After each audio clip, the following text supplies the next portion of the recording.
The Dinosaur That Pooped a Planet by Fletcher Dougie Poynter. Danny and Dinosaur liked to have fun. Some days they had lots, some days they had none. One day they were bored, they had no games to play. Danny said, "Dinosaur, what shall we do today? We could mow the lawn, we could tidy the place, we could do our chores, or we could go to space." "But you mustn't forget to have lunch," said their mummy. "You cannot have fun without food for your tummy." So they packed a packed lunch for the Science Museum, where rockets were kept if you wanted to see them. There were hundreds of rockets and spaceship surprises, tall ones and small ones of all shapes and sizes, and one that was ready to launch with a door big enough for a boy and his pet dinosaur. They ignored all the warnings, they couldn't care less. They pressed all the things they shouldn't have pressed. T-minus 5, 4, 3, 2, 1, ignition. They started their intergalactic space mission. They flew higher than houses and buildings and cranes, much higher than birds, even higher than planes. "We're in space," Danny yelled as they floated around, but the dinosaur's tongue made a rumbling sound. "Is it time to have lunch?" Danny looked at his watch. Then he looked all around for the dino's lunchbox. Danny started to worry, then started to panic. They left their packed lunch back home on their planet. So with no food on board, not the smallest of crumbs, a disastrous dinosaur feast had begun. It gobbled up gadgets and gizmos galore. Nothing was safe from the space dinosaur. Robots and ray guns and blinking red blinkers, eating things thought up by NASA's great thinkers. The hyperdrive gamma reactor machine was swallowed along with the space tractor beam.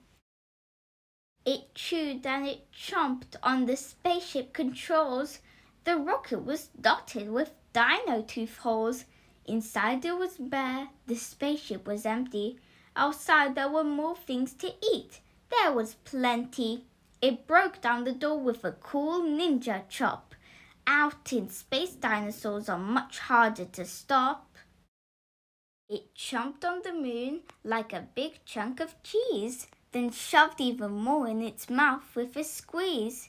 It munched on the Martians from Mars and their cats. Their cats are like ours, but their cats wear cool hats. Satellites, Saturn, and 6 supernovas, space-shifting saucers, and 7 space rovers. It guzzled 5 gallons of fuel from the tank, and Danny's jaw dropped as he watched what it drank. With a crunch and a crack and a nom nom nom nom, in one dino gulp, their rocket was gone. Now nothing was left. All Danny could see was a fat dinosaur where the rocket should be. And so they were stranded with no way back home, just Danny and Dino in space all alone. Now Danny was crying. He cried and he cried. He cried and his tears filled his spacesuit inside.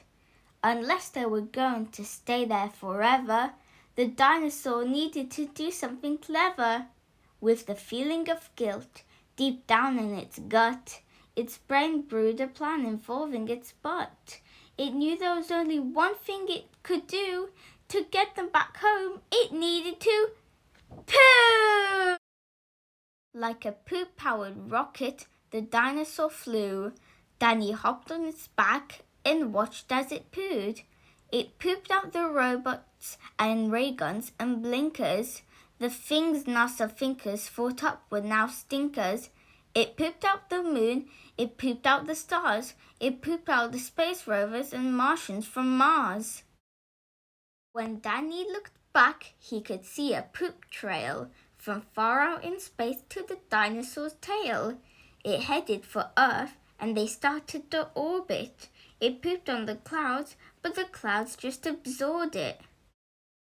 They flew past the buildings and streets of their town, leaving the houses all smelly and brown, and finally landed back down on the ground. "Hooray!" Danny cried. "We are home, safe and sound." They looked to the sky, and the things that were pooed had formed a poop planet right next to the moon.